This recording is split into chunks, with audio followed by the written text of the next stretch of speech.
to do this one thing to beat Obamacare. Things are getting out of hand. President Donald Trump does not like resistance movements at all. But his main concern at the moment is Obamacare that needs to be repealed. Trump used his big speech today to send a clear message to all of his supporters on how we can beat Obamacare for good. Trump told everyone, and by the way, you can also call those senators to make sure you get health care.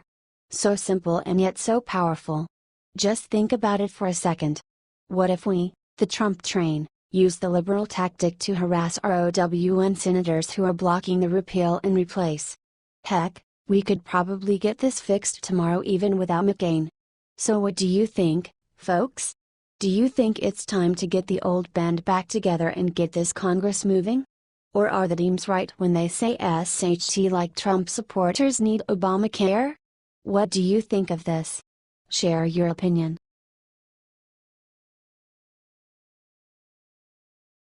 Obama is behind anti-Trump movement. This is huge. You wouldn't be surprised to learn that Barack Obama is the man behind this idea. If you look at the organization's Facebook page or their official website, you will realize that they are taking this job very seriously. Even the BarackObama.com website has an OFA link right at the bottom. According to the NY Post, is planning to gather anti-Trump activists that will protest against the POTUS and will support the existence of the Obamacare. They are also planning on boycotting the wall building, and the immigration orders. OFA posted on Facebook and called for activists to gather until February 26, when representatives are going to be in their home districts.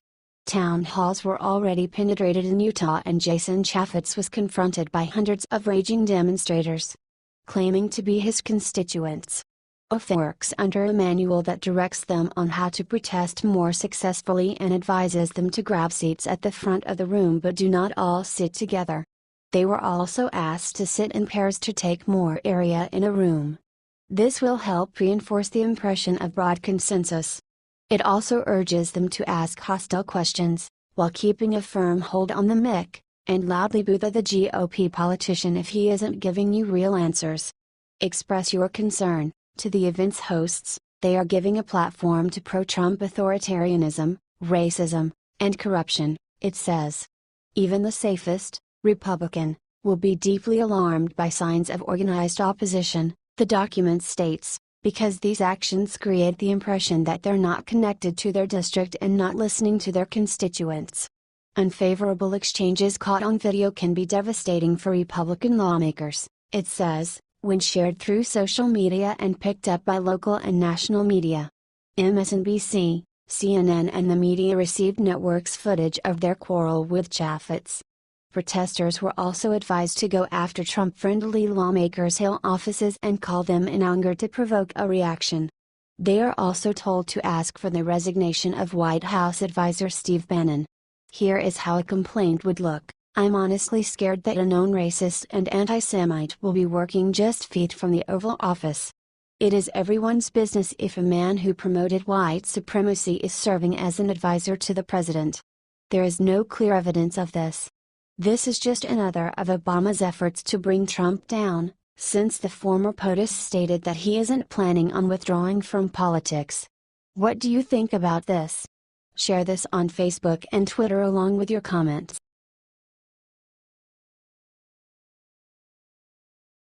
Madonna says she's ashamed to be American.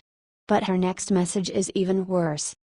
Some sources report that last December Madonna was speaking in front of some people and told them that she was embarrassed to be an American even though she was born here.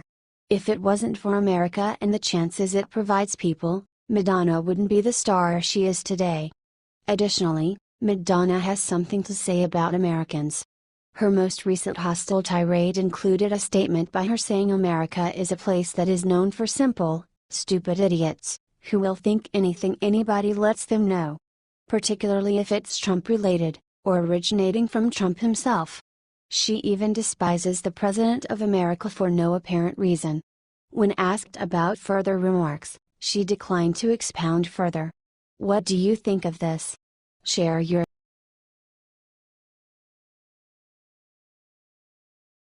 Trump releases and statement in the media is going crazy.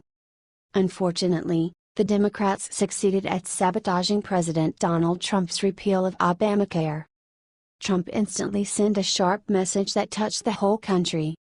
This nation had the chance to secure a good future for the next generations and fixing one of the biggest issues in our country, the healthcare system. America had the chance for a new beginning. Donald Trump did nothing wrong with his bill. He was asking for a debate and constructive solution. The representatives and senators, under the influence of the liberal elites and the huge pharmaceutical corporations, made it clear since the beginning no discussion Obamacare stays.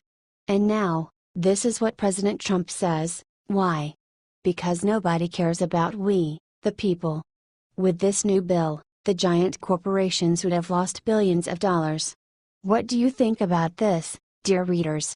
I would like to ask you just one simple question. Have you ever seen the healthcare systems in rest of the world? What do you think of this? Share your opinion.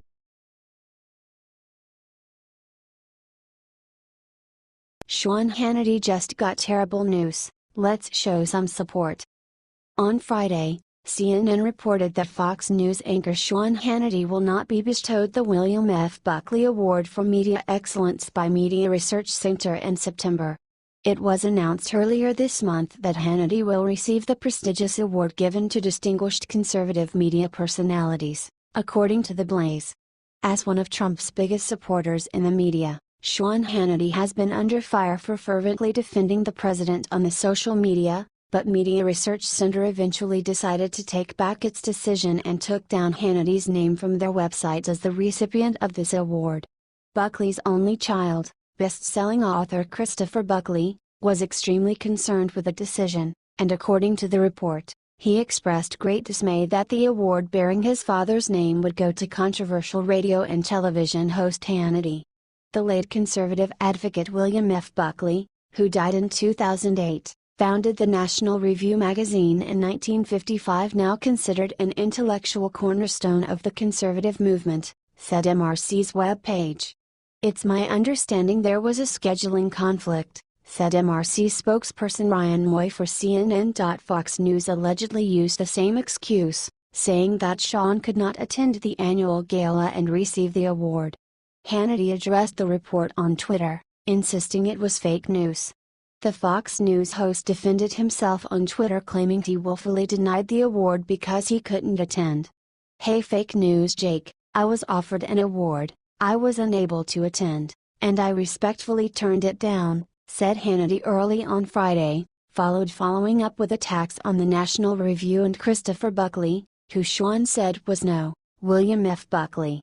Sean was supposedly talking about the cruising trips the National Review organizes, where their fans can pay to go on a cruise with some of their conservative celebrities working for the magazine. Hannity was also alleged to have been a beneficiary of this arrangement. What do you think about this? Share this on Facebook and Twitter along with your comment.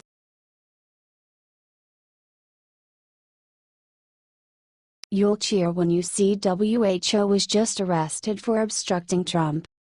One illegal immigrant who is known for his anti-Trump activities was arrested for committing somewhere around 100 acts of vandalism at the University of Connecticut during his student days. Breitbart reported that Eric Cruz Lopez was arrested after he spread graffiti such as FK Trump and Best, the latter of which was his signature. Cruz Lopez, who described himself as an undocumented immigrant, was a community organizer for Court Students for a Dream, an organization that advocates for undocumented students. United We Dream released a statement describing Cruz Lopez as a student with DACA, Deferred Action for Childhood Arrivals, after police arrested him at the White House in February 2016. We organize and advocate for the dignity and fair treatment of immigrant youth and families, regardless of immigration status, United We Dream states on their website. Upon his arrest, Cruz Lopez handed police a written note that read, "I did the graffiti, and I am open to entering into a conversation about restitution." What do you think of this? Share your opinion.